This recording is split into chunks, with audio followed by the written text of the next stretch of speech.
La siguiente conferencia será impartida por el doctor Carlos Méndez Galindo y la conferencia lleva por nombre Aislamiento sísmico de edificios y su impacto en el diafragma de piso.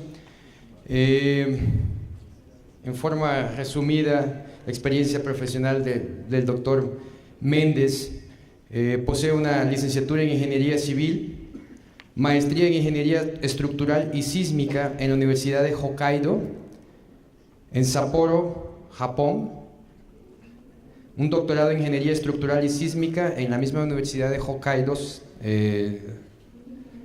en Japón. En lo que tiene que ver con temas de investigación, estuvo laborando en el laboratorio de diseño de puentes y estructuras de la Universidad de Hokkaido en Japón. También ha sido responsable de investigación y desarrollo en el Departamento de Dispositivos Sísmicos del Grupo Mageva, México, en Nueva York y en Zúrich. Dentro de las asociaciones a las cuales pertenecen podemos contar la Asociación Internacional de Puentes e Ingeniería Estructural, la Sociedad Mexicana de Ingenieros Civiles de Estados Unidos, también la misma sociedad pero en Japón, Sociedad Japonesa de Ingenieros Civiles, la Sociedad Suiza de Ingeniería Sísmica y Dinámica Estructural, entre otros. Ha desarrollado una gran cantidad de proyectos e investigaciones relacionadas principalmente con lo que tiene que ver con el amortiguamiento viscoso y desarrollo de dispositivos aisladores para edificios, como ser dispositivos aisladores de péndulo. Sin más preámbulo, pues damos la cordial bienvenida al doctor Méndez Galindo.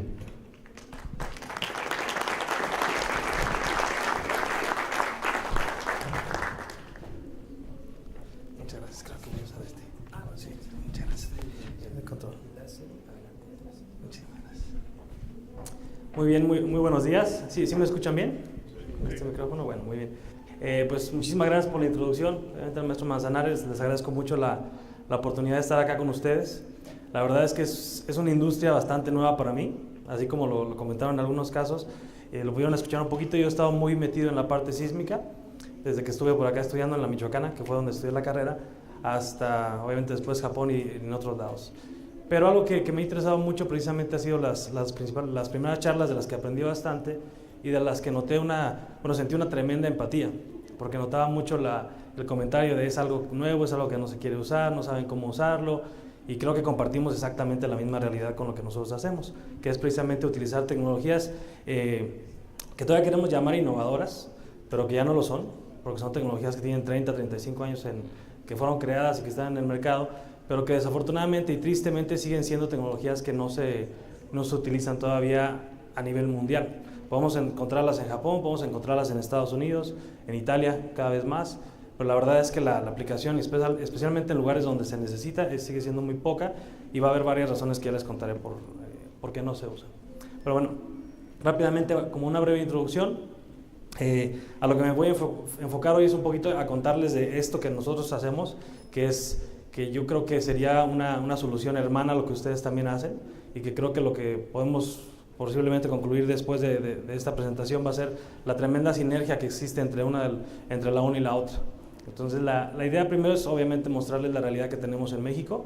Esa misma realidad se aplica a Latinoamérica, lo acabamos de ver con el terremoto en Ecuador, lo vemos constantemente con los terremotos en Chile, somos muy vulnerables a ellos, obviamente eso también nos genera preocupación en todas las estructuras, y obviamente cuando hablamos de estructuras prefabricadas, particularmente como lo que nos ocupa el día de hoy, obviamente también hay un riesgo y hay una vulnerabilidad que tratamos de aminorar. Entre más es el impacto del terremoto, más nos complica la utilización de las estructuras, y más tenemos que asumir algo que no nos gusta, que es el daño, pero que lo tenemos finalmente que asumir.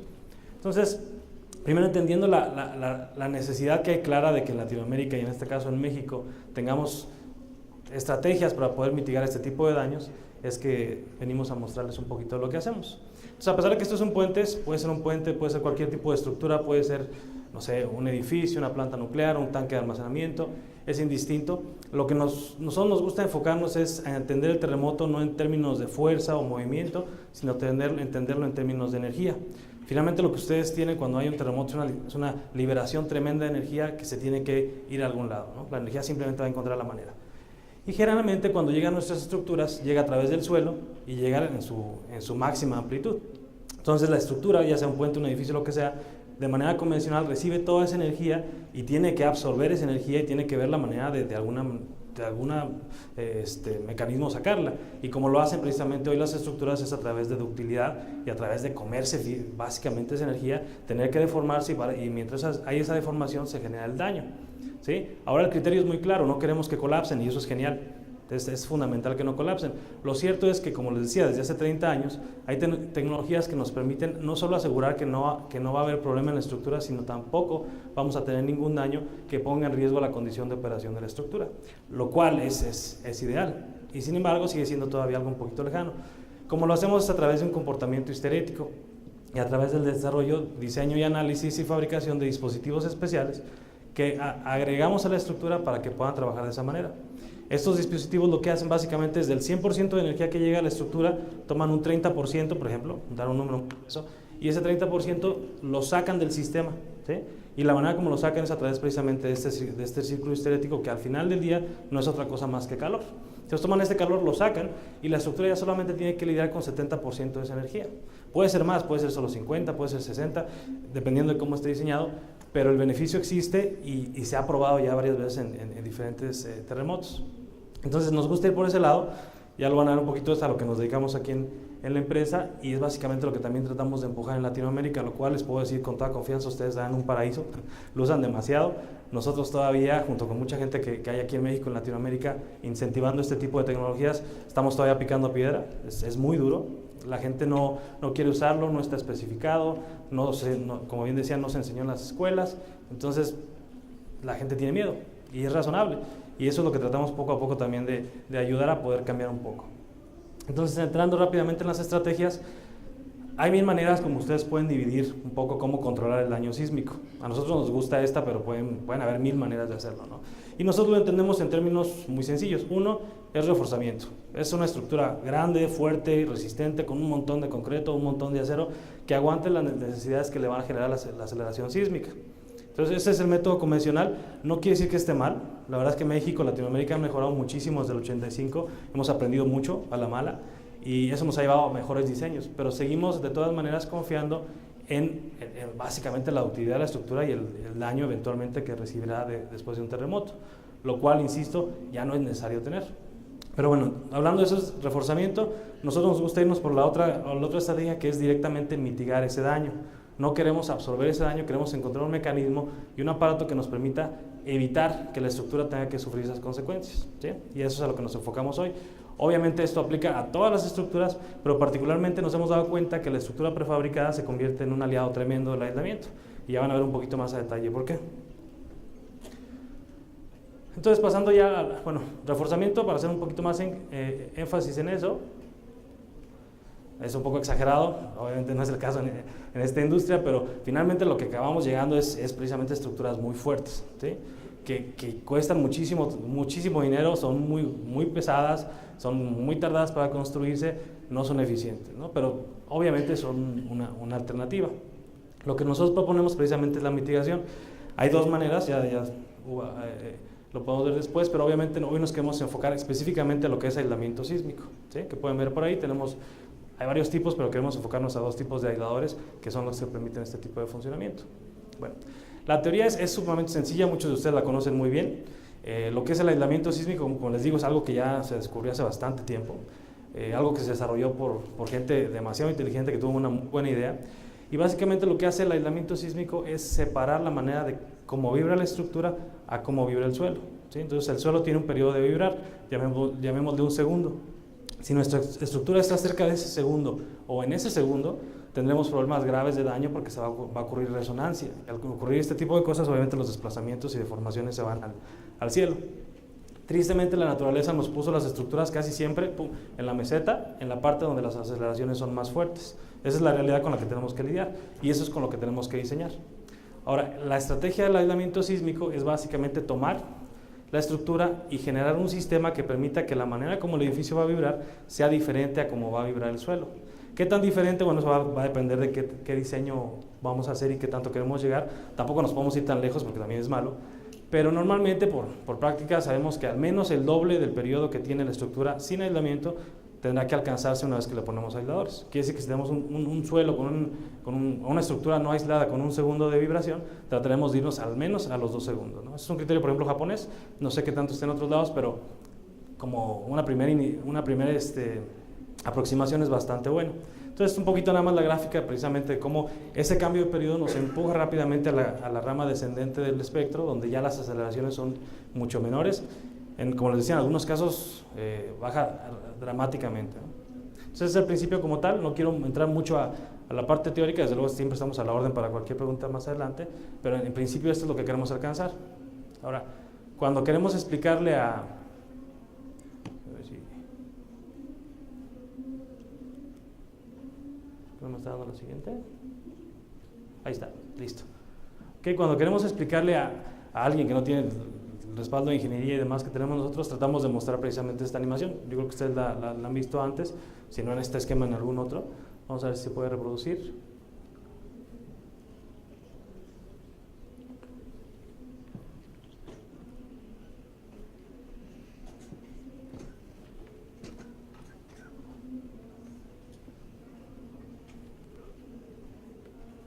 Vamos a esperar un momentito.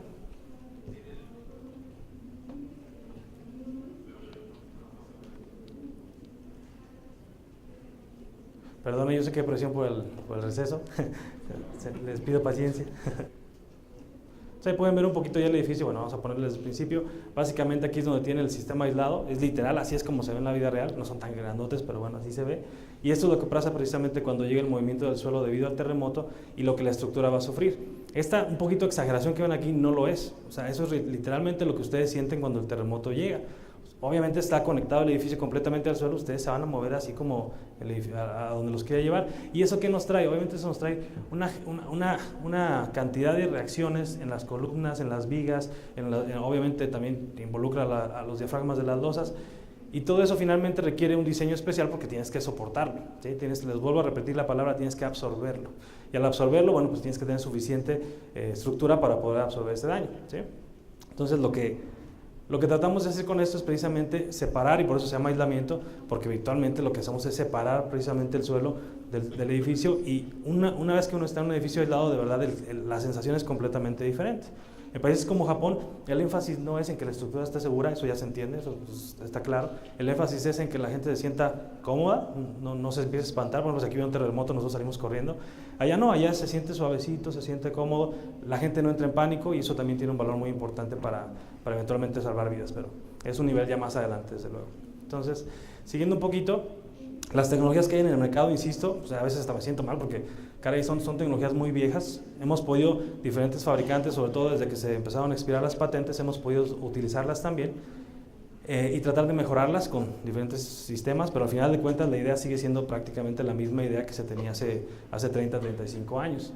¿Sí? Hoy en el mercado tenemos varios sistemas. Estos son los 3 más populares, los que se han metido más en el mercado, y lo han hecho porque han sido demasiado confiables. ¿Sí? No se han comportado demasiado bien. Las estructuras que han sufrido este tipo de terremotos con equipamiento de alguno de estos 3 se han comportado maravillosamente y han demostrado precisamente que funcionan.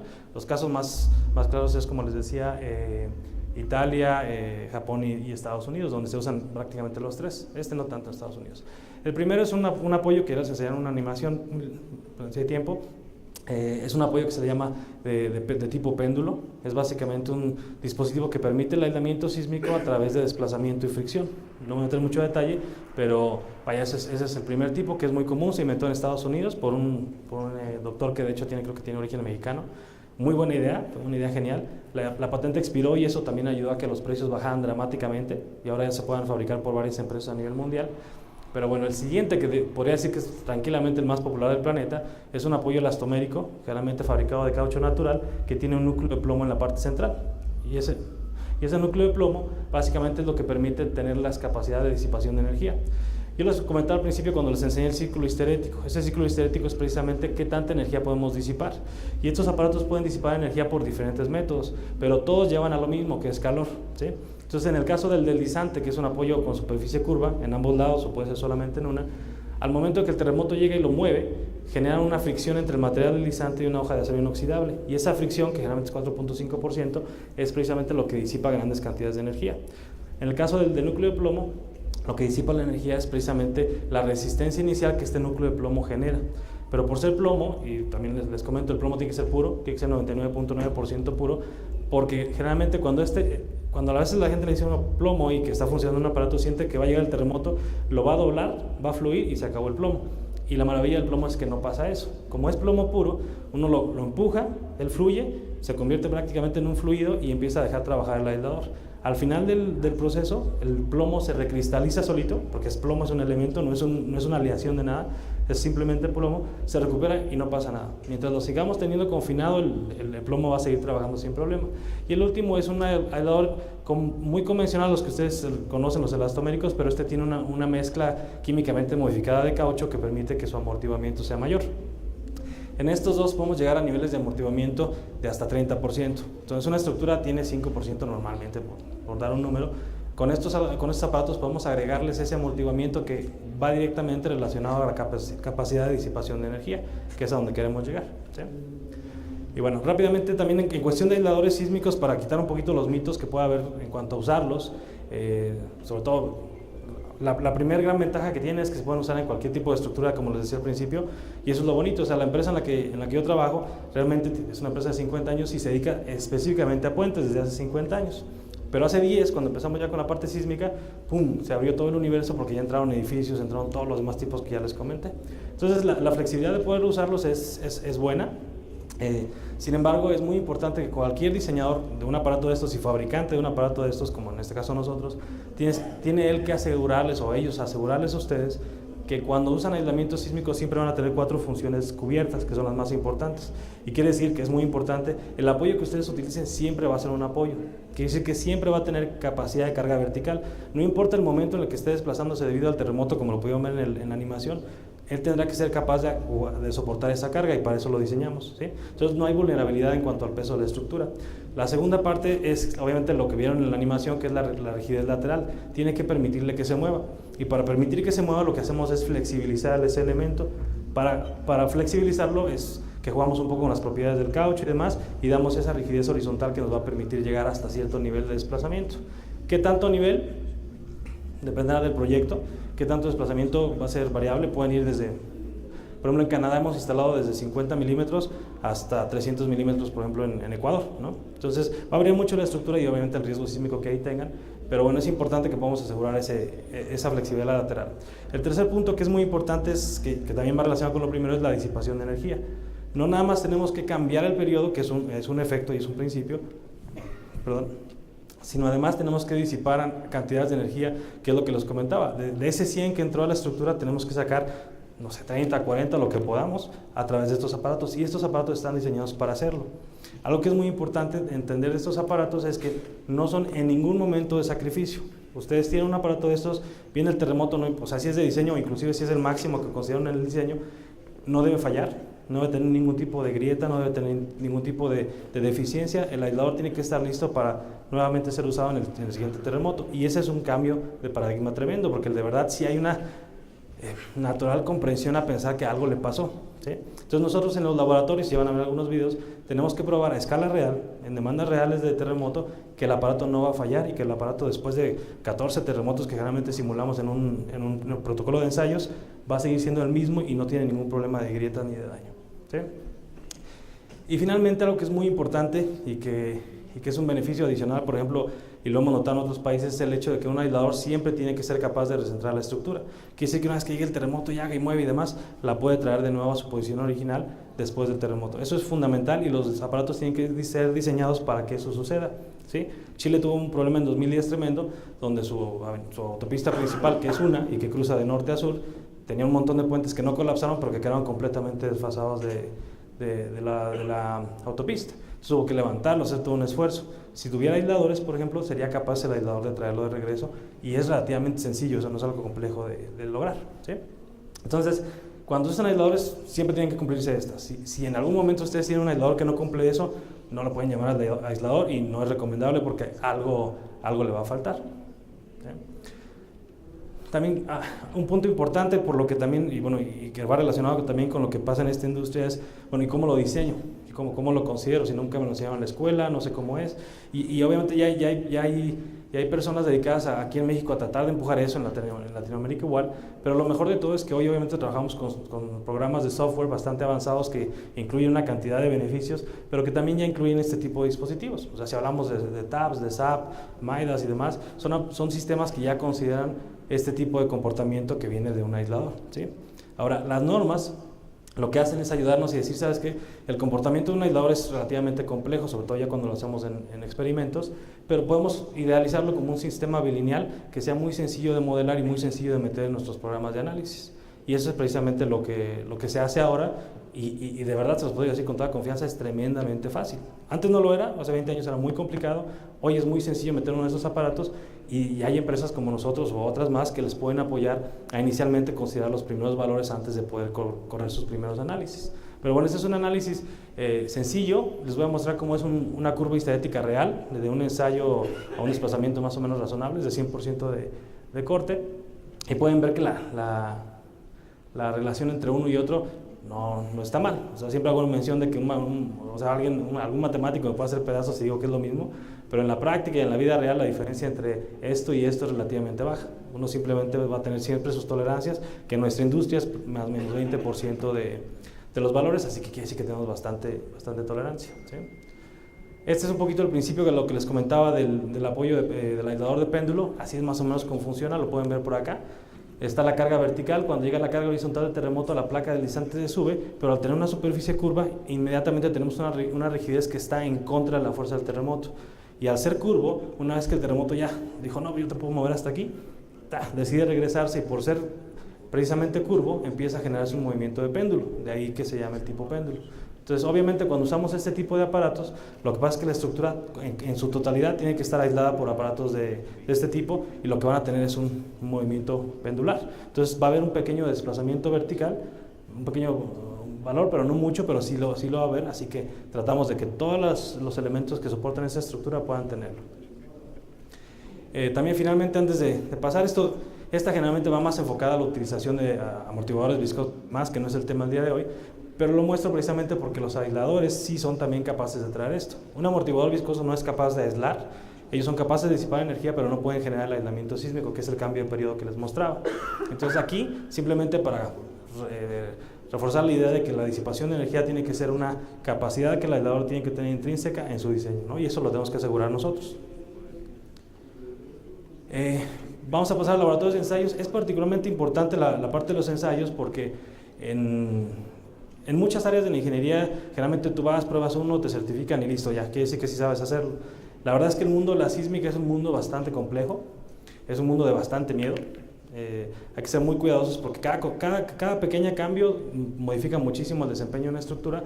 Entonces se nos piden la mayoría de las especificaciones a nivel mundial que cuando sea que tenemos un proyecto, el aparato que diseñemos específicamente para ese proyecto tiene que ensayarse en algún lugar que sea capaz de simular las condiciones reales para las que se está diseñando. Entonces ya se pueden imaginar que no es fácil conseguir esos laboratorios, generalmente los tenemos en Italia o en este caso Estados Unidos.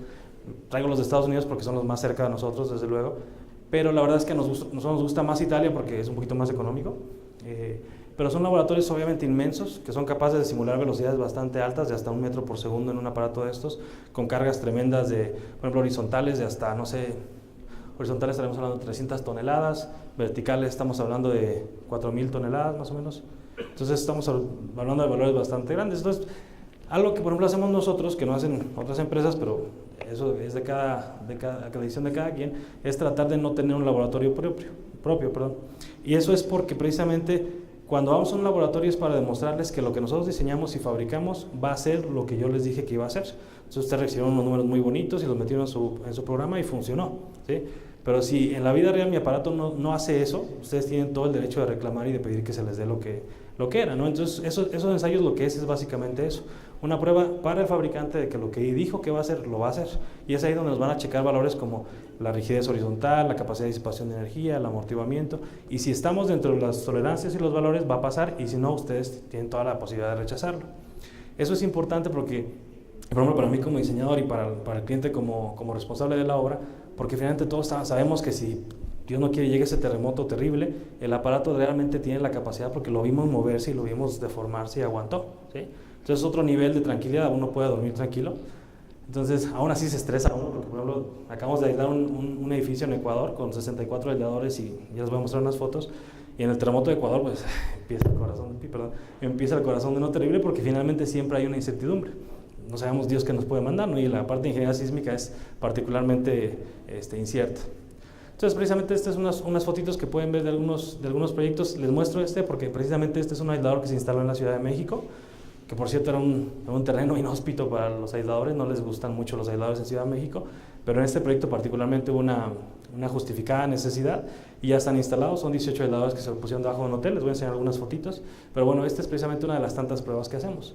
Los protocolos son muy complicados, son realmente varias pruebas. Como les decía, simulamos generalmente como 14 diferentes terremotos en los aparatos. Ya van a ver algunas de las fotos, de los videos de esto. Y bueno, finalmente la idea es eso, es demostrarle al cliente que ese aparato, y sobre todo más cuando los ven que son de caucho. Hay mucha gente, por ejemplo, que se espanta y dice, yo no voy a poner mi estructura en esos cauchitos, ¿no? Y es normal. Entonces hasta que lo ven en la vida real trabajando y cargando y aguantando toda esa carga, es que la creen, ¿no? Y bueno, es válido. Entonces ahí está, por ejemplo, otra fotografía de cuando ya está dando lo que le llamamos una prueba combinada de cortante y de carga de compresión. Vamos a ver, aquí les vamos a mostrar un videito, vamos a ver si se reproduce, si no lo sacamos. Ahí está. Se pueden ver cómo empieza a moverse. Es un laboratorio relativamente chiquito, entre más chiquito menos caro, pero es totalmente capaz precisamente de simular lo que le estaría pasando al aislador, ¿sí? Es un aislador que está moviéndose ahí hasta 250 milímetros, tiene una carga vertical ahí de 5500 kilonewtons y como pueden ver se comporta bastante bien, ¿sí? Entonces hacemos todas las pruebas, el ingeniero está con nosotros, el ingeniero tiene toda la posibilidad de preguntar y de cuestionar cualquier cosa que estemos haciendo y finalmente de aprobar si lo que se hizo estuvo bien o no, ¿sí? Entonces como esto hacemos muchísimas, pueden ver esta hojita, hacemos una cantidad tremenda durante toda una semana hasta que finalmente el aislador termina su proceso y les vuelvo a insistir, no debe tener ningún tipo de daño. Hay una prueba de estas que requiere 20 ciclos como los que vieron, ahorita nada más vieron 3. Hay una que requiere 20, se pueden imaginar el nivel de desempeño que tiene que tener y no debe haber ningún tipo de grieta ni nada. Y el reto para nosotros como fabricantes o diseñadores de eso no es que no haya grietas, nuestro reto es que las propiedades que tiene antes de los 20 ciclos y después de los 20 ciclos sean casi las mismas. Si varían más del 20%, no es un buen aislador, ¿sí? Entonces esta otra foto, por ejemplo, un aislador tipo péndulo, este es el que tiene las dos superficies curvas, nada más para que vean algunos. Les voy a enseñar algún videito que está aquí a continuación. No es el caso más común, es un aislador muy grande. Les voy a mostrar la estructura donde lo instalamos más adelante. Es un aislador tipo péndulo. Esto lo probamos en San Diego, es el aislador más grande que se ha podido ensayar ahí. No se puede hacer uno más grande. Y ahí pueden ver cuando llega la carga horizontal. En este caso era de 320 toneladas horizontal. El desplazamiento de 286. Obviamente, ese tipo de pruebas es la que nos da toda la certidumbre de qué pasa, ¿no? Obviamente, en este caso, por ejemplo, estos aisladores, ya les voy a decir, están soportando un domo gigantesco y solamente son 4 aisladores en toda la estructura, ¿sí? Y ese domo de 180 metros de diámetro va a estar apoyado ahí, entonces se pueden imaginar la importancia que cobra cada uno de estos aparatos. O sea, pensar que uno de estos se salga y se desmonte, da miedo, ¿no? Entonces, los factores de seguridad son tremendos y obviamente el análisis y el estudio que está detrás también son fuertes. Por ejemplo, yo les puedo decir aquí en realidad lo vieron moviéndose bastante, pero ese 286 es la capacidad máxima en caso de un terremoto ya extremo. Pero este aparato tiene capacidad de moverse hasta 400, ¿sí? Por puro factor de seguridad, ¿no? No queremos arriesgarnos a una estructura tan crítica. Y bueno, hay 1000 pruebas, dependiendo, esta no es tan interesante para México porque no tenemos ese problema. Pero generalmente dependiendo del lugar donde estamos aplicando la tecnología tenemos que ajustarnos a las normas convencionales. Y por ejemplo en el Canadá, en la zona de Quebec nos dicen que los aisladores tienen que comportarse de manera adecuada a menos 30 grados centígrados. Entonces un aislador de caucho a menos 30 grados centígrados es una piedra, ¿no? Entonces la primera vez que lo hicimos nos fue muy mal, los resultados fueron horribles, pero porque es de esperarse, el caucho es caucho. y finalmente tuvimos que iniciar un proceso de investigación y desarrollo para generar un aislador que fuera capaz de aguantar eso. Hoy, gracias a Dios, ya pasamos ese primer proyecto, tuvimos la oportunidad de ganar un segundo proyecto en Canadá que también se probó igual para baja temperatura y ya se pudo desarrollar un buen aislador, pero igual si vamos a lugares muy cálidos tendremos problema con el caucho, porque también el caucho arriba de 40 grados ya vas a tener problema. Y en fin, cada condición se tiene que ir analizando para cada proyecto. Algo importante antes de pasar a algunos proyectos para mostrarles más o menos y no alargar mucho el tema es obviamente la importancia de que nada de lo que nosotros tenemos está en stock o está prediseñado, tenemos una lista o tablas. A veces las hacemos porque de plano los ingenieros no la piden, pero realmente cada proyecto requiere un aparato específicamente diseñado para ese proyecto. Es muy difícil que tengamos algo estándar y nosotros como fabricantes, si quisiéramos hacer un aislador tipo, nos vamos a encontrar con el problema de que jamás lo vamos a volver a usar, y esa es la realidad, ¿sí? Lo que la norma sí nos deja es que si ya ensayamos un aislador de ciertas dimensiones y ciertas características, si tenemos un proyecto que cae dentro de cierta tolerancia en ese tipo de aislador, podemos evitar hacer pruebas nuevamente, y eso al final de cuentas es un ahorro para un cliente. Ahora, le hablo del ahorro porque una prueba de estas, como la que vieron para dos aisladores, que siempre se tienen que ensayar dos, nos puede costar en el orden de $12,000, $15,000 el set de pruebas, ¿no? Entonces, en un proyecto, agregarle eso pues es un costo adicional. Ahí, obviamente, dependiendo de la magnitud del proyecto, se justifica o no, o nosotros o cualquier fabricante puede ser también capaz de justificarlo con otros ensayos previamente realizados, ¿sí? Entonces, algunos casos para que vean más o menos cómo ya se aplica en la vida real. Este es muy bonito, la verdad es que este es interesante, curiosamente no son nuestros aisladores, de hecho, lo perdimos porque este es un proyecto en California, es el segundo campus de Apple, de la empresa que hace los iPhone. Entonces están haciendo ese campus que va a ser una cosa espectacular, es una dona así, es como un pentágono, pero como pueden ver en dona, pero va a tener absolutamente todos los juguetes del planeta, todo lo que es Apple. Entonces le metieron todos los detalles y obviamente lo querían completamente aislado, porque pues, es lo más nuevo finalmente en el mercado. Entonces está toda la dona completamente montada en aisladores tipo péndulo por esta empresa de California, pero a la hora, y algo muy importante que no había tocado, a la hora de que ocurre el terremoto y ustedes lo vieron en la animación, le vamos a dar esa flexibilidad a la estructura de moverse, pero bueno, y si no tiene espacio, ¿cómo se va a mover? Y ese es un requisito que el aislamiento sísmico sí pide, y es que por favor le aseguremos a la estructura que va a tener el espacio y el área suficiente para poderse mover en cualquier dirección en caso de que el terremoto llegue, ¿sí? Entonces eso ya empieza a complicar un poco el tema y se pone peor, o sea, los ingenieros ya, menos todavía, pero vaya, el beneficio es bastante bueno, entonces se puede justificar. Y obviamente en este caso de esta estructura tan gigantesca donde los desplazamientos por sismo superan el metro, o sea, se mueve más de un metro en caso de un terremoto, necesitaban encontrar no solo la posibilidad de hacer la zanja, que no es tanto problema porque generalmente se puede incluir dentro del estacionamiento, sino qué tipo de junta podemos utilizar. Como ustedes saben, las juntas que se utilizan son juntas en la construcción, son juntas constructivas, juntas de dilatación, que el mismo nombre lo dice, dilatación es poquito, o sea, no es mucho y por grande que sea, es dilatación y es lento, ¿sí? Entonces aquí lo que pasó es que llegaron con nosotros, a pesar de que ya habíamos perdido los aisladores, y nos pidieron ayuda para resolver eso. Y como Magueva hace mucha junta para puentes de gran tamaño, puentes atirantados y demás, tenemos juntas que se mueven más o menos 2.5 metros, para que se den una idea de qué nivel de magnitud de junta. Entonces se acercaron a nosotros y ellos especificaron en su proyecto juntas de puente alrededor del proyecto. Y llegaron con nosotros, bueno, con mi jefe, de hecho estaba con él, y le dijeron, mira, este es el proyecto, y eran unas juntas carísimas, porque son juntas de puente, no son juntas de edificación. Y mi jefe, en un gesto que a mí me parece súper decente y que me gustó mucho, les dijo, es que esa junta no es para ustedes, mejor les diseñamos una junta específicamente para este proyecto, y no se gastan ese dineral y queda mucho más eficiente, ¿no? Entonces eso fue lo que hicimos, diseñamos una junta específicamente para este proyecto. Aquí está la sección de la dona, para que la puedan ver más o menos. Esta parte que ven aquí en amarillo es lo que se le llama el sistema de aislamiento, y es donde se ubica los aisladores como tal. Inicialmente, antes se les llamaba aisladores de base, por esto, precisamente porque estaban en la base. La verdad es que ya hoy en día no se les llama así, porque los puede uno poner donde uno quiera si la estructura le sirve y la estructura le da beneficios. Y porque obviamente cuando los usamos en puentes no se usa en la base de la estructura, más bien se usa en la conexión de superestructura con la subestructura, no sé, las vigas y los pilares, o vigas y estribo, ¿no? Es una foto de la sección, haciendo un poco hincapié de los aisladores que tienen ahí instalados. Como pueden ver, quedan en la parte baja. Toda la estructura queda completamente soportada por estos péndulos. Son los que se van a encargar de hacer absolutamente todo el trabajo de carga vertical. De ahí la importancia que les comentaba de que hay que asegurarla. Y aún así, aún en el momento de desplazamiento, y como les digo, esto se puede mover hasta un metro, un poco más de un metro en cada dirección. es completamente variable dependiendo de la situación. Entonces aquí es precisamente donde está el aislador y esta es la zanja que vamos a necesitar al lado de la estructura, donde dependiendo del desplazamiento de diseño vamos a tener que tenerla, ¿no? Un poquito ahí pueden ver cómo se da. Cuando se da el movimiento, obviamente esta zanja nos va a permitir moverse. Es también importante que también empiece a haber problema por eso, pero no debería, porque también ya hay una industria en ese sentido, que es todas las instalaciones se tienen que considerar. Y eso más que ser negativo es positivo, porque por ejemplo ustedes saben que después de un terremoto, lo más probable que ustedes van a tener es fuego, eso no hay duda, ¿no? Entonces el fuego viene inmediatamente y viene por consecuencia de mil cosas, se rompen tuberías de gas, se rompen tuberías eléctricas, redes eléctricas, se rompen mil cosas, hay una chispa, empieza el fuego, ¿sí? Cuando usamos aislamiento sísmico tenemos de manera natural que considerar la holgura de las instalaciones, tanto hidráulicas como de gas, como eléctricas, y eso hace que la estructura ya no sea vulnerable tampoco a eso, ¿sí? Porque ya van a considerar esa holgura, y como les digo, hay una cantidad de empresas que ya se dedican específicamente a hacer este tipo de equipamiento y que a mi parecer no es tan costoso como era antes, ¿no? Y bueno, yo les voy a mostrar la evidencia de que no es tan costoso. Y bueno, esto es un poquito, muy burdo la manera como la junta funciona. Es una junta relativamente sencilla, es una placa, es un poquito más complejo que eso, pero muy a grosso modo es una placa que básicamente está conectada de manera fija a lo que es la dona y que descansa sobre la superficie del suelo adyacente de la estructura, cruzando obviamente la zanja. Tenemos dos, ahorita lo van a ver, tenemos las vehiculares y tenemos las peatonales, dependiendo de lo que se necesita.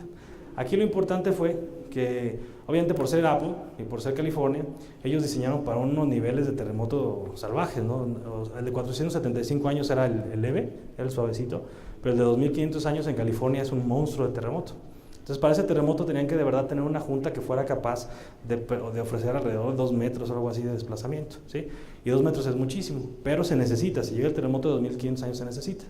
Entonces, si nosotros lo que platicamos con ellos, nos sentamos y les dijimos, bueno, si necesitamos una junta de 2500 años, les va a quedar inmensa y la probabilidad de que la usen es mínima, ¿no? 2500 años la probabilidad es nada, ¿no? Es 1%, algo así. Entonces, lo que tratamos de hacer es hacer un sistema que en el caso de que un terremoto de 475 años llegue, va a funcionar perfectamente, va a dejar que la estructura funcione, pero en el caso de que llegue de 2500 años no va a fallar, la estructura no se va a dañar en ningún sentido, pero simplemente va a permitir que la junta se desmonte, ¿sí?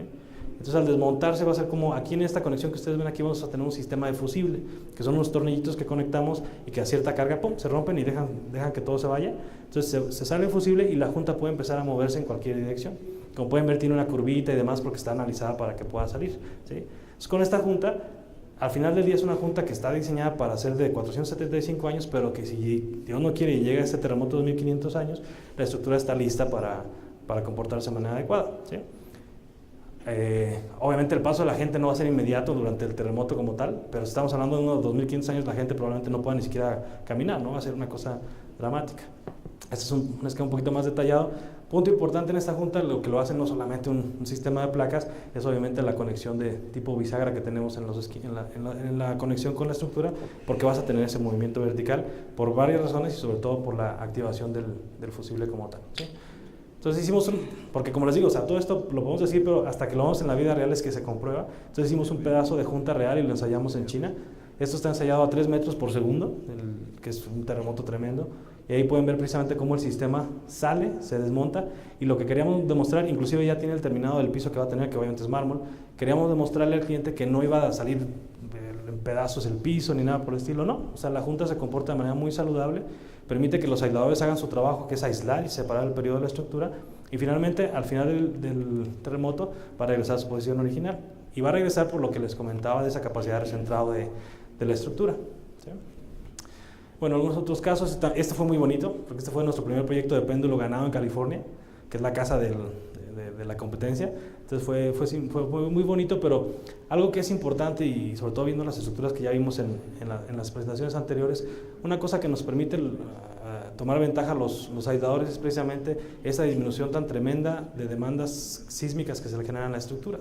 Al bajar toda esa demanda, ustedes en la estructura no requieren ya generar una conexión tan robusta, no tienen que preocuparse por desplazamientos o deformaciones tan fuertes, momentos cortantes, todo ese tipo de problemas que tenemos con una estructura convencional se van, ¿sí? Al final de cuentas, lo que ustedes tienen, visto muy a grosso modo, es una caja que pesa que tiene cierto peso, pero que simplemente se va a mover sobre esos aisladores y que ya no va a sentir esa deformación. Entonces, por ejemplo, en un edificio donde la deriva, no sé, pueden ser 30 centímetros, si ustedes le meten aislamiento, la verdad es que la deriva va a ser, sin exagerar, pueden ser 5 centímetros, 6, 10 exagerando, pero de ese nivel es la dramática reducción de demandas en el edificio. Porque, insisto, el edificio ya no está sintiendo esas demandas. Ahora, tenemos el reto claro que no están especificadas de manera adecuada nuestras normas, los ingenieros no saben cómo usarlas, no todos vaya, entonces hay mucho miedo. Lo que hemos tratado de hacer es poco a poco irnos acercando a los diseñadores y de la mano irnos juntos en este proceso de diseño, ¿sí? Y así es como hemos logrado proyectos ya en Latinoamérica que no creímos que pudiera ser tan fácil, pero poco a poco lo hemos conseguido. Entonces, otro caso interesante, y lo traigo precisamente porque me parece un poco práctico, es un edificio que es masivo, es una sinfónica y es una librería, pero una biblioteca y parte también museo, se llama el Centro Cultural Stavros Niagros en Grecia.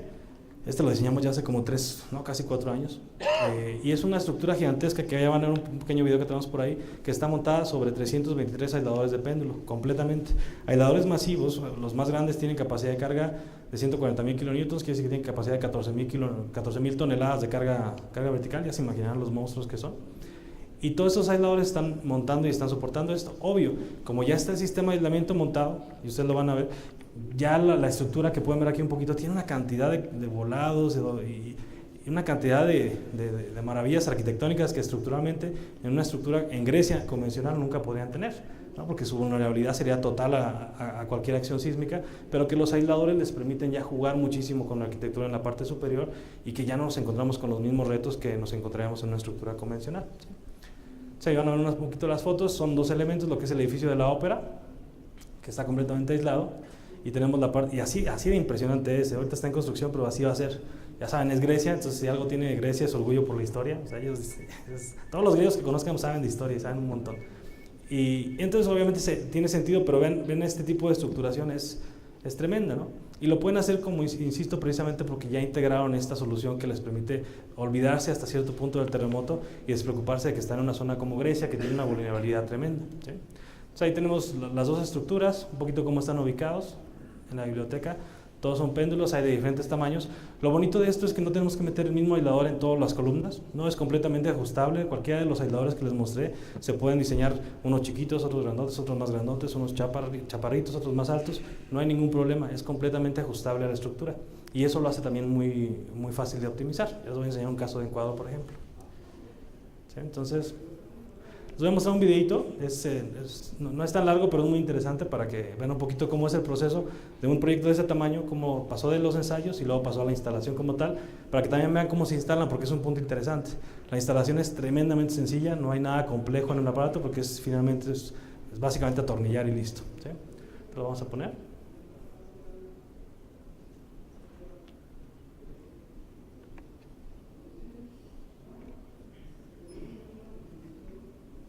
¿Qué va?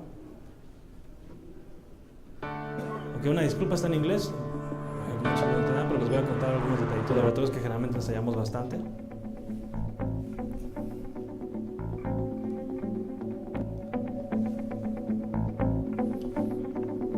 We are at the Foundation EUCENTEC, means European Center for Training and Research in Earthquake Engineering.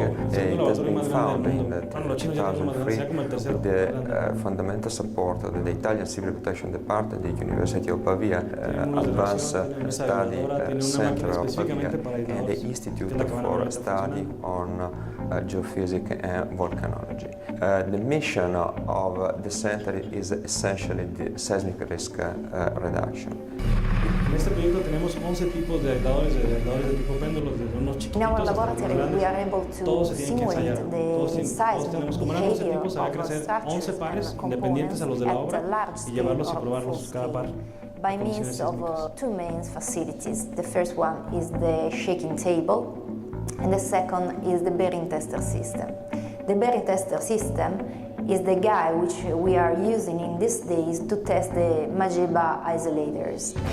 Para los ensayos simulan todo, simulan condiciones sísmicas en diferentes niveles y también simulan la condición de servicio. Porque también siempre hay la preocupación, bueno, y y por cargas normales como viento y demás que pasa. Y también ahí se demuestra precisamente que la rigidez inicial de estos aparatos es alta, entonces contiene fuerzas como tráfico, viento y demás para no generar un desplazamiento inicial. One of bear the structure in ordinary conditions, and one of support the structure during the seismic motion. This is the reason why the tests that we are carrying out are of two types: static test, which basically simulates the structural behavior during ordinary condition, not seismic, and dynamic test, which simulate the structural response during the seismic motion. We have tested about 5 isolator typologies in the last 15 to 20 days, and on different isolators for characteristics both dimensional and of loads. Entonces hicieron los ensayos, ahí ya pudieron ver más o menos cómo son grandes, son máquinas pesadas. Esta máquina, por ejemplo, cada uno de los actuadores que está, son 2 actuadores diagonal, cada actuador tiene una capacidad de 1000 kilonewtons, 100 toneladas más o menos de carga horizontal, así que al final tenemos casi las 200 toneladas. La capacidad vertical es de 50.000 kilonewtons. Y obviamente, como aquí varios de los tipos quedaban fuera, nos tuvimos que ir a San Diego, ¿no? Entonces quiere decir que fabricamos las piezas, las tenemos que mandar en barco, en algún caso hasta en avión, hasta el laboratorio en San Diego, probarlas y regresarlas de nuevo bueno, en este caso fabricamos en China, mandamos a probar a San Diego, estuvimos probando en San Diego y tenemos que mandarlas a Grecia para que las instalen. Y aquí van a ver ya precisamente el sitio, ahí lo pueden ver. Cada columna ya está preparada para recibir al aislador. La preparación es muy sencilla, lo van a ver, no tiene nada en especial. Es un aislador de tamaño más bien pequeño, debe ser uno de los más pequeños. Y aquí precisamente van a ver cómo ya se hace una instalación una vez que llega el aparato. El aparato llega, básicamente es una sola pieza, no hay más. Es una pieza con hoyitos donde atornillar y listo, ¿no? Obviamente es un poco más complejo que eso, pero al fin del día no hay que hacer un procedimiento constructivo más complicado para incluirlo en cualquier tipo de estructuras, incluidas prefabricadas. ¿Sí? Ahí pueden ver cómo ya lo están bajando.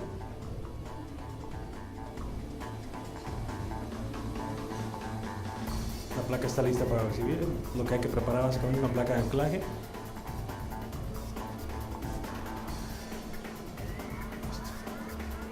Llega el aislador y solo queda atornillar, obviamente nivelar un poco en este tipo de aislador. Si es un aislador de elastomérico no hay que nivelar nada, el aislador ya viene a nivel.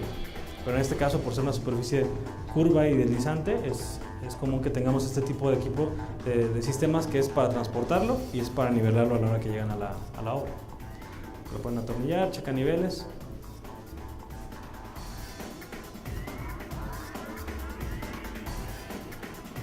Obviamente después de que instalan los aisladores pueden ellos continuar con su estructura sin mayor problema, ¿sí? Con el método constructivo que quieran. Puede ser concreto, puede ser obviamente concreto prefabricado, puede ser una estructura de acero, lo que sea. Insisto, si es un tanque de almacenamiento puede ser, no importa. Ahí ya pueden ver un poquito la magnitud del proyecto. Es inmenso.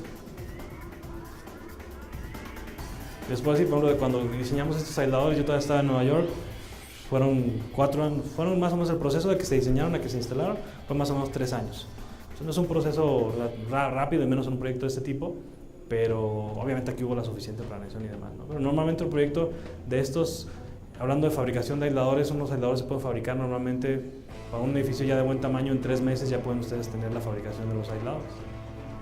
¿Sí? Pero sí requiere un poquito de planeación. Muy bien. Este es precisamente el que les comentaba, este es el museo, este es un museo del Louvre en Abu Dhabi. Como ustedes saben, en Abu Dhabi tienen mucho dinero, entonces quisieron tener ellos su propio museo del Louvre. Creo que compraron parte de la exhibición del Louvre o rentaron parte de la exhibición y se la llevaron a Abu Dhabi y crearon esta estructura que es espectacular y que es la que les comentaba que solamente tiene 4 apoyos, que son los apoyos de péndulo que vimos el videito donde se ensayaron. Entonces es masivo, es tremendo, pero es muy interesante precisamente cómo podemos resolver una situación así. Este es otro caso que tenemos también apoyos de péndulo. Estos también son, este es interesante, parece de broma, pero es de verdad. Es un estadio en Turquía, que es el estadio del equipo de Bursa, se llama, así es la ciudad. Y bueno, literalmente decidieron hacer un cocodrilo, que me imagino yo que es la mascota del equipo. Y nuestros aisladores pues, están básicamente soportando todo lo que es el techo del estadio. Todo ese cocodrilo está sobre los aisladores que van a contener la estructura. Ahí la pueden ver por arriba. Entonces literalmente es cocodrilo. Entonces Proyecto interesante, obviamente son diseños que generan estructuras y que generan aparatos muy particulares, ¿no? Este es el caso, bueno, ya de hecho ya tenemos fotos más recientes, pero este es el hotel que les hablaba, que está en Ciudad de México. De hecho vamos a tener la oportunidad de que la persona que está detrás, que es el maestro Armando Gallegos, que fue el líder que decidió ser valiente y tomar la iniciativa de decir, bueno, vamos a meter los aisladores, y nos contactaron y demás, y pudimos trabajar este proyecto juntos, donde es un hotel de 10 niveles que va a estar sobre un centro comercial grandísimo, lo van a ver aquí. El centro comercial es masivo, es en Vía Vallejo, es nuevo, ya lo abrieron de hecho. Como pueden ver, aquí está un hotel Marriott con la marca Courtyard y la marca Fairfield, y básicamente son 10 pisos sobre todo ese centro comercial que es continuo completamente, está completamente conectado y es rígido a morir, ¿no? Entonces el hotelito de 10 pisos y delgadito, pues el pobre cuando llegaba la acción sísmica sentía que todo le daba y le iba muy mal, ¿no? Empezaron a buscar alternativas. Afortunadamente llegaron al aislamiento sísmico como tal, empezaron a ver fabricantes, por ahí nos encontraron, empezamos a trabajar juntos y finalmente llegamos a una solución que fue bastante saludable, y fue precisamente aislar el hotel del centro comercial. Entonces el centro comercial en términos reales se convirtió en el suelo, y que tiene sentido. Obviamente en México hay muchos lugares en Ciudad de México que no se puede hacer aislamiento, pero en este caso, por la particularidad del proyecto, se podían usar estos aisladores. Ahora, todo ese edificio, y a veces es impresionante, porque inclusive yo los diseñé, aún así me impresiona, son 10 pisos de edificio donde va a haber cuartos de hotel, y va a haber gente, y va a haber todo eso, y se apoyan solamente en 18 aisladores sísmicos, y nada más. No ocupa más. Entonces, pero es impresionante, nada más 18, ¿no? Y obviamente está súper analizado, está súper revisado, ha habido varias revisiones que me parece que están haciendo muy rico el proceso. Pero finalmente ya la estructura está equipada, ya ahí tenemos algunas fotos que tomé ya hace tiempo, y ya está mucho más. Vinieron precisamente mis jefes a ver el proyecto, porque como les digo, no era normal, no era de esperarse tener en Latinoamérica este tipo de proyectos por toda la cantidad de retos que esto representa. No están especificados, hay mucha resistencia en muchos casos a las nuevas tecnologías, y hay que de verdad remar contra marea. Afortunadamente se pudo, aquí estamos haciendo una inspección. Este caso es particularmente interesante, a mí me gusta mucho, es muy bonito, y se los presento porque es un ejemplo. No es una estructura prefabricada, pero lo pudo haber sido, y no lo es precisamente por esa resistencia al cambio, porque por ejemplo aquí es muy fuerte la industria prefabricada en México. De hecho yo creo que es un ejemplo a nivel Latinoamérica tremendo, pero en muchos países no saben ni qué es, ni tienen mucho sentido del tema, ¿no? Y Ecuador, por lo que me han contado, es un caso muy parecido.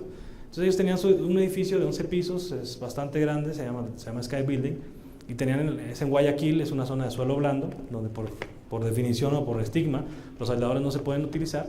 Pero bueno, nos contactaron y nos dijeron, ¿saben qué? Queremos aislar el edificio, pero no nos están dando los números bien. Entonces fuimos, nos sentamos con ellos, trabajamos con los diseñadores, y llegamos finalmente a un buen diseño. Pero por ejemplo ellos tienen aquí 108 columnas en toda la estructura, y ellos habían considerado un aislador en cada una de esas 108 columnas, lo cual es relativamente bien, está bien, ¿no? Pero cuando nosotros llegamos, nos dimos cuenta que el aislamiento sísmico de esa estructura para el terremoto de Guayaquil, considerando efectos como el suelo blando y demás, no era necesario tener 108 aisladores, eso era demasiado. Quiere decir, la rigidez que los aisladores proveen a la estructura o al sistema de aislamiento es demasiada. Entonces, al final de correr algunos análisis y demás, les dijimos, miren, nosotros creemos que con 64 aisladores van a tener más que suficiente. Quiere decir que si no pensamos en carga vertical, nada más tienen los 64, las otras 44 columnas no necesitan nada. Los 64 van a hacer todo el trabajo horizontal.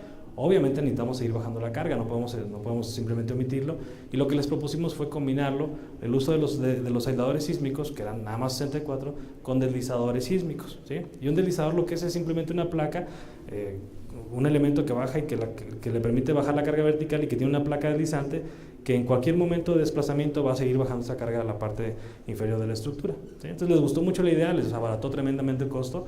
Por ejemplo, les puedo dar un número muy grueso. Cada aislador había 3 tipos, unos muy grandes y otros más pequeñitos, pero cada aislador de estos podemos decir que tenía un precio promedio como de $5,000, más o menos, y los deslizadores tenían un costo de $1,400 o algo así. Entonces es un ahorro significativo y que se puede, porque lo que al final de cuentas nosotros hacemos es ingeniería, no nada más vender por vender aparatos y listo, ¿no? Entonces eso hicimos. Aquí pueden ver unas fotitos ya de los aparatos. Estos son los planitos de cómo generalmente los entregamos al cliente. Ahí están los 3 diferentes tipos.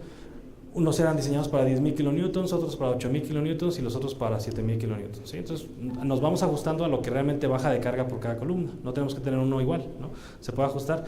No podemos tener 15 tipos, a menos de que sea una estructura muy grande, porque también se hace muy costoso. Entonces siempre trataremos de hacer una integración tal que el número de tipos que tengamos sea eficiente y sea económico. Este es precisamente el deslizador que se diseñó específicamente para ellos. La carga era muy chiquita, era de 90 toneladas en el deslizador, así que como pueden ver la parte central no es muy grande porque es por donde baja la carga, pero lo que sí tenemos que tener es una placa lo suficientemente grande para absorber esos 300 milímetros en cualquier dirección que se puede mover el aislador, ¿sí? Entonces ellos son prácticamente pasivos, ellos nada más dejan que los aisladores hagan su trabajo en el caso de un terremoto y ellos siguen bajando su carga, que es lo único que tienen que hacer, ¿sí? Un poquito cuando están en la fábrica, de ahí salen, obviamente son mercados latinoamericanos, no podemos traerlos de Suiza, la empresa suiza, porque son carísimos, el salario de los suizos es un ojo de la cara. Pero bueno, tenemos plantas de fabricación con la misma calidad que tenemos en Suiza, pero donde la mano de obra nos permite dar precios mucho más razonables. Y eso también está ayudando a que se abran los mercados a nivel internacional. Aquí pueden ver un poquito la fabricación de los deslizadores. El terminado aquí, esto es una hoja de acero inoxidable, como pueden ver es espejo, es tal cual, y es muy importante que lo sea, porque no queremos aumentar la fricción del material deslizante con el acero inoxidable. Lo mismo pasamos el mismo proceso de ensayos que pasamos para México. La gente de México nos fuimos a ver los ensayos a Italia, quedaron felices, vieron que porque no nos creían. La verdad es que hasta que, como les decía, hasta que no los ven moverse y sufrir todo eso es que se dan cuenta que de verdad funcionan, y lo mismo pasó con la gente de Ecuador. De hecho, les cuento rápidamente, en Ecuador fue un poco más drástico el tema porque el encargado, que es el doctor Otón Lara, ya cuando terminamos todo el protocolo, me pidió que si podíamos llevarlos hasta lo más horrible que podíamos llevarlo con la máquina, ¿no? Quería básicamente verlos fallar y ver en qué momento el edificio realmente perdería ya su capacidad de carga y caería, ¿no? Entonces el desplazamiento máximo para era 300 y con la máquina podemos llegar como hasta 440 más o menos, pero bueno, lo fuimos llevando. La carga de diseño sísmico era 5.500 kilonewtons, pero el doctor dijo, no, vámonos feo, vamos a pensar que esto es, que el infierno casi se vino a la tierra, y le puso, en lugar de 5.000 le puso 8.000 kilonewtons de carga y lo empezamos a empujar. No, entonces yo estaba angustiadísimo porque pensé que la máquina iba a salir hecha a pedazos, gracias a Dios no, pero pudimos llegar hasta 420 más o menos milímetros, que fue hasta donde la máquina pudo llegar con esa carga vertical de 8.000. Ustedes se pueden imaginar, vieron los ensayos, pero cuando se dan los 400 es una cosa ridícula, ya se exageraba, la capacidad de carga es mínima, y aún así el aislador, aunque ya empezó a mostrar problemas y algunas grietas, porque ya estaba obviamente más allá de su diseño, no colapsó. En ningún momento perdió su capacidad de carga. Entonces el doctor se quedó feliz porque él sabía que si Dios no quiere pasar algo completamente fuera de la expectativa, el edificio difícilmente va a quedar sin soporte y no se va a venir abajo, ¿no? A lo mejor después del terremoto va a haber que reparar algunos y demás, pero nunca va a ser una cosa tan dramática. Ahí pueden ver, por ejemplo, cuando hicimos la primera instalación, lo que tratamos de hacer ahí es, nosotros no podemos realmente instalar, nosotros nos dedicamos a los aparatos, pero sí podemos ofrecer supervisión de instalación, que es muy importante. Y es particularmente importante porque aunque sea fácil, y ustedes lo saben en esta industria, aunque sea fácil, si se hace mal, va muy mal, ¿no? O sea, pueden salir mil cosas mal y hay que tener cierta experiencia para saber hacer las cosas de manera adecuada. Y fue lo que hicimos, se fue un supervisor, estuvo una semana con ellos, les enseñó qué cosas hay que revisar, qué cosas son importantes considerar a la hora de instalación, los entrenó, se les dio un certificado a los obreros que se quedaron con ese conocimiento. Y perfecto, y con este supervisor instalamos 15 y los demás ya se instalaron solitos por parte del contratista y gracias a Dios le fue de maravilla, ¿no? Ahí pueden ver un poquito el inspector cuando está y ven más o menos el tamaño. Esto, por ejemplo, es una columna que está todavía este es el último piso de estacionamiento, ya sobre eso va a montarse el edificio. Y bueno, pues muchísimas gracias, esa es la presentación. Cualquier pregunta, comentario.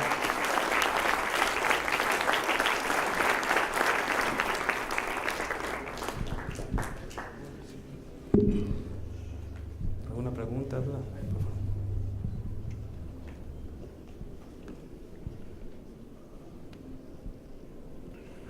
¿Qué tal, doctor? Muy interesante. Muchas gracias. ¿Pasa el momento? O sea, la excentricidad que se produce temporal durante el sismo crea un momento. ¿Lo transmite al edificio, a la cimentación?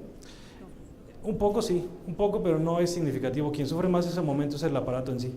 Porque inclusive cuando nosotros estamos diseñando el aparato y tenemos precisamente ese momento que le está generando, lo que tendemos a hacer es que el aparato, sobre todo si es de elastómero, empieza a querer desprenderse de sí mismo porque ya hay tensiones muy fuertes en el extremo opuesto del momento. Entonces el aparato sí sufre, hay que diseñarlo para esa condición y lo calculamos también para eso, pero la estructura en términos prácticos no lo siente. Porque la estructura, y de hecho es un poco más complicado porque la estructura, como se está comportando de manera dinámica, sobre todo el momento aplica cuando nosotros estamos moviéndolo y si lo movemos a una velocidad, por ejemplo, no sé, de un milímetro por hora, si llegamos a ese momento va a ser bastante fuerte y es una de las pruebas que hacemos de hecho.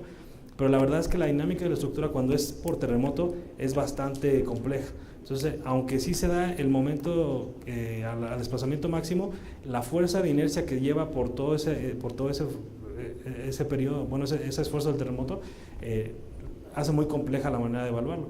A niveles donde inclusive el doctor Ian Buckle, que ha sido uno de los abogados de este tema desde hace muchísimos años, él hizo una investigación donde hicieron varias pruebas con un puente real, a escala real y 4 mesas vibradoras, y después de terminar todas sus pruebas dijeron, ¿saben qué? Vamos a llevar esto ya que se caiga todo, vamos a llevarlo hasta el final. Y empezaron a hacer las simulaciones de mover las mesas y el aislador literalmente se salió de su capacidad de carga. O sea, en términos físicos normales ya no tendrían área de carga, entonces tendría que inmediatamente colapsar. Pero por la misma dinámica de la superestructura no colapsó. O sea, chicoteó y regresó a su posición original. Y esa no se la esperaba nadie, ¿no? Entonces es muy complejo, pero normalmente el aparato es quien sufre más esa demanda más que la estructura, ¿sí? La estructura se comporta muy saludable y no siente mucho de eso. Entonces, para diseño está simplemente apoyado. Para diseño, en términos de diseño de la estructura superior, sí, exactamente. O sea, no hay que considerar una carga. Por ejemplo, cosas que hacemos es el anclaje de los aparatos. Bueno, ustedes lo pudieron ver en el caso de Grecia. Si se dieron cuenta, los anclajes que tenían los aisladores eran como 4 o 5 pernos Nelson y nada más, ¿sí? Porque la realidad es que la carga horizontal que se le va a ir a las estructuras adyacentes, tanto arriba como abajo, es muy poca, ¿sí? No va a transferir mucha carga porque vuelve a lo mismo. Nosotros es natural que tendamos a pensar de manera estática y decir, bueno, es que se movió, hay una carga, a fuerza se le fue la carga a alguien, pero recordemos que hay una disipación de energía tal que saca eso de ese sistema, y es ahí donde ya tenemos el beneficio de la estructura a superior e inferior. O sea, las dos reciben un beneficio directo. Quizá la que más podría sufrir en este caso sería la inferior, como en el caso del edificio de Ecuador. La columna es la que hay que pensarla un poquito más, sobre todo como en ese caso donde no había un diafragma en las columnas. Las columnas eran solitas y nada más. Ahí hay que pensar un poquito más en ese efecto en la subestructura. Pero normalmente no sería, y sobre todo en la superestructura, no sería un problema grave para eso. Y se puede diseñar simplemente. Sí, por favor. Tengo una pregunta. Suponiendo que hay un terremoto, un sismo, y ocurre una catástrofe, que no queramos que se cae el edificio o se mueve el puente, ¿la responsabilidad cae hacia el aislador o hacia el diseño del edificio, del puente? O sea, ¿hacia dónde va la responsabilidad de eso? Es una súper pregunta. Mira, la responsabilidad final cae siempre sobre el estructurista, ¿no? Pero obviamente si el problema fue que el aislador falló, que lo ha habido, o sea, hay empresas que inclusive han quebrado por tener problemas de ese tipo, es enteramente de la empresa del aislamiento, ¿no? Si se demuestra, y la verdad es que es muy fácil demostrar si un aislador falla, porque, o sea, un aislador no tendría por qué, a menos de que de verdad se hayan superado condiciones de diseño, donde en términos reales el estructurista tampoco tiene problema porque muy probablemente cayó completamente dentro de su especificación, y lo que se presentó fue una cosa completamente fuera de lugar. Sí hay la posibilidad de que obviamente haya errores, pero no sé, que un diseñador diseñó mal y las propiedades que a mí me dio el diseñador estaban mal. Entonces yo voy a un diseño de un aislador, se lo doy, pero ese aislador está mal, ¿no? Entonces obviamente hay una responsabilidad del diseñador que en caso de que hubiera un problema también se daría uno cuenta de que pudo haber sido del diseño del estructurista. Al final es compartida, o sea, ninguno, y sobre todo como les conté, son aparatos que se van a quedar 60 años en las estructuras, incluido todos esos que les mostré. La marca nunca va a poder dejar de preocuparse ni dejar de estar ahí cuando suceda algo, ¿no? Y si sucede algo. Pero ahí es donde entra la importancia de los factores de seguridad. Entonces la empresa, por ejemplo, que les mencioné que quebró precisamente por jugar un poquito con eso, es porque se empezó, por economía, empezó a bajar muchos factores de seguridad. Y eso generó que obviamente se arriesgaran a tener problemas fuertes de daño, y eso fue lo que tuvieron. Entonces, particularmente yo les puedo decir con confianza, si estoy diseñando para un proyecto en Asia, porque generalmente nosotros diseñamos aquí en México para todo el mundo, si diseñamos para Asia o para Europa, somos mucho más agresivos en los factores de carga porque se nos permite por norma y porque hay un conocimiento y entendimiento más claro. Aquí en Latinoamérica lo que hacemos es nuestros factores de seguridad están altísimos. O sea, como les decía, ese aislador se suponía que su máximo era 300, pero 400 fue sin problema, ¿no? Entonces se puede mover más de eso. Entonces, como medida me parece razonable y justa para un mercado que apenas comienza, creo que usar factores de seguridad y diseños más convencionales, ya siendo innovadores, pero todavía siendo convencionales, es la mejor manera de ir aprendiendo sin arriesgarnos a tener un problema grave en el futuro. Pero al final es compartida, ¿no? Muchas gracias. Sí, por favor. Doctor, buenas tardes. Buenas tardes. Del caso que mencionó de los aisladores de caucho que pusieron en Canadá, ¿cuál fue en términos generales la solución para contrarrestar los efectos de temperatura? Es una muy buena pregunta.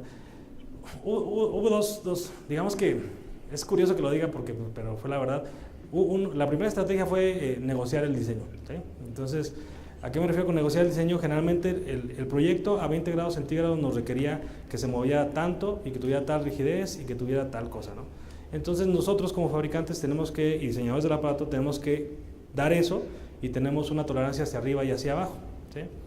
Pero entonces cuando nos dijeron, oye, ¿sabes qué? Es que queremos que se comporte tan bien como se comporta a 20 grados, a menos 30 grados, a 50 grados de diferencia, fue dramático, pero una de las primeras cosas que hicimos fue decirle, mira, ¿sabes qué? En lugar de darme ese 20% hasta arriba y 20% hasta abajo, deja que mi valor nominal esté más bien abajo, ¿sí?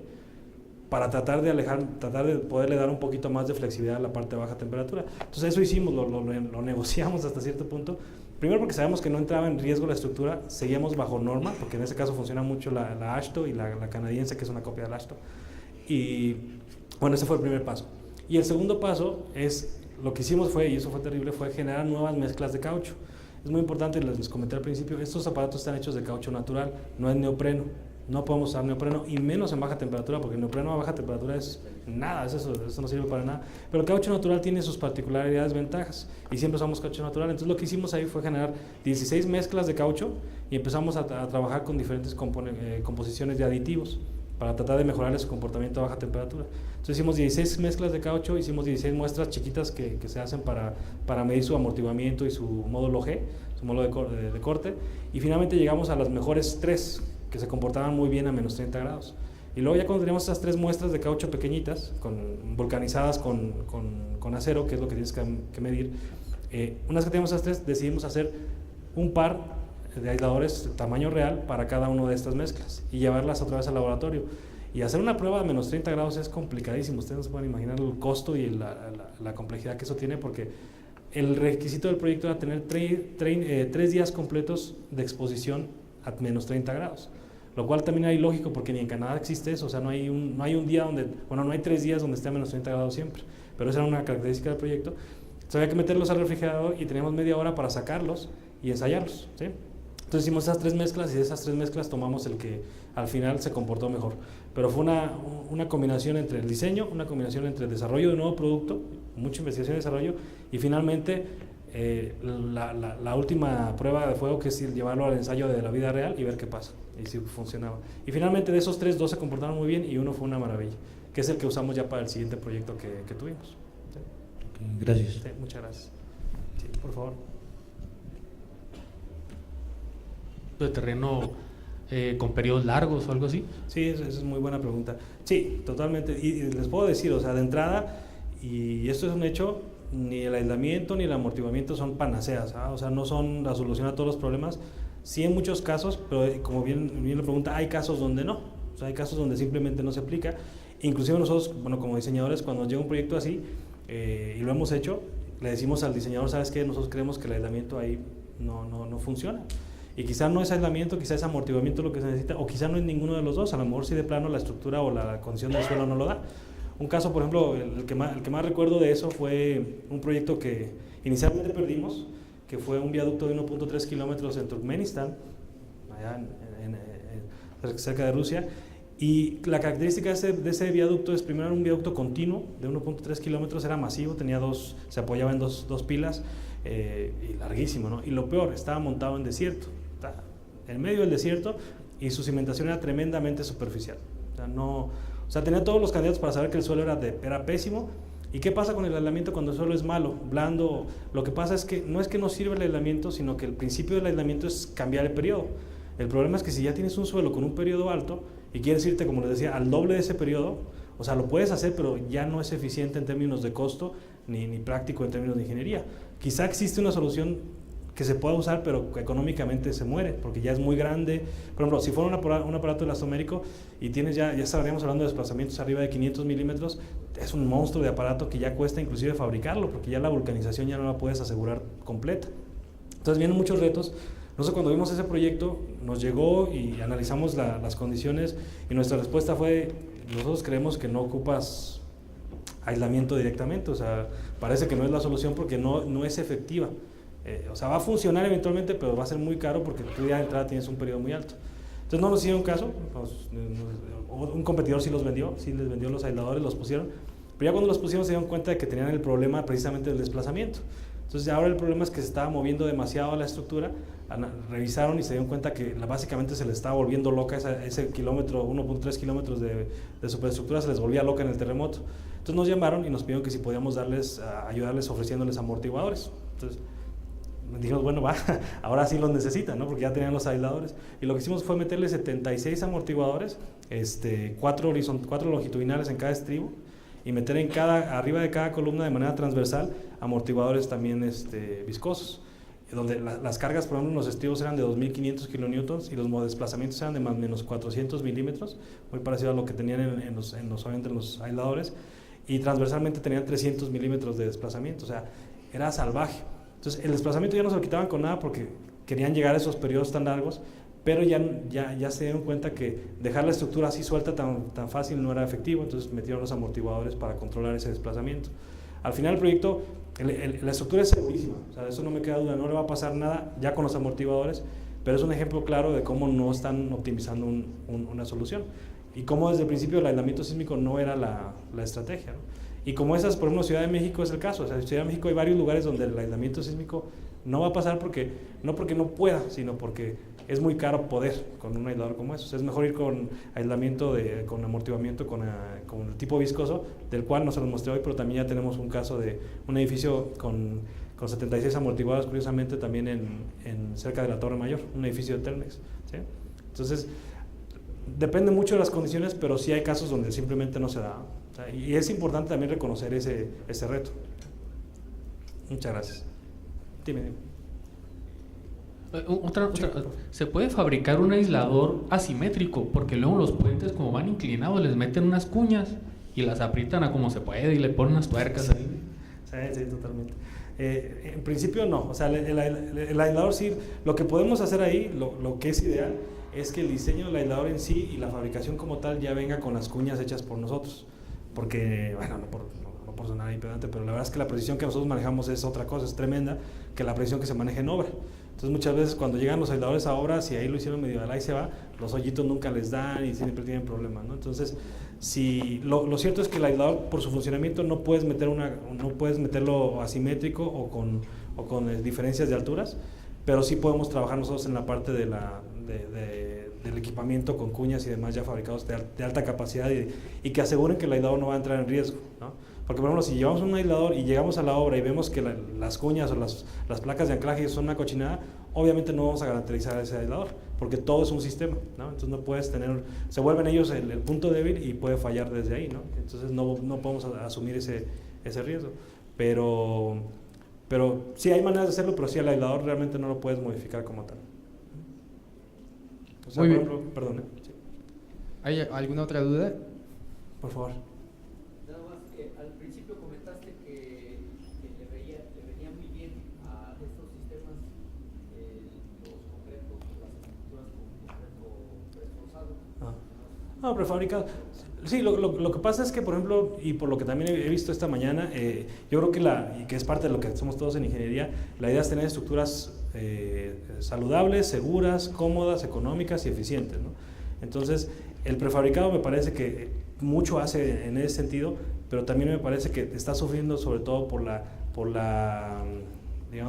lo fuerte de las demandas sísmicas, sobre todo si la ubicación donde se va a instalar la estructura puede ser muy peligrosa para ese tipo de estructuración. Entonces, ¿qué va a pasar? Que muchas de las bondades que esta industria ofrece probablemente se empiezan a perder en zonas de más alto riesgo sísmico, ¿sí?